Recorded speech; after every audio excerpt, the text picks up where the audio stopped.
Good morning, જય માતાજી। આપણે બ્લોગમાં તમારું હાર્દિક સ્વાગત છે। તો આજ તો સવારમાં આપણે વિશાલભાઈ જાંબુડા લઈ આવ્યા છે। તો આપણે 100 રૂપિયા કિલો। તો આપણે જાંબુડા ખાઈ લઈએ।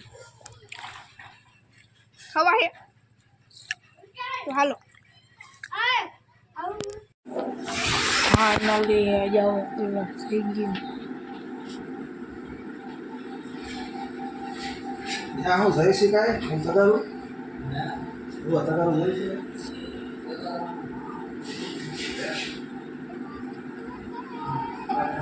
ફાઇનલી ગાઈસ હવે તો આપણા પીઓપીમાં કલર થઈ ગયો। તો તમે કન્ટિન્યુ બ્લોગમાં જોડેલા રહેજો।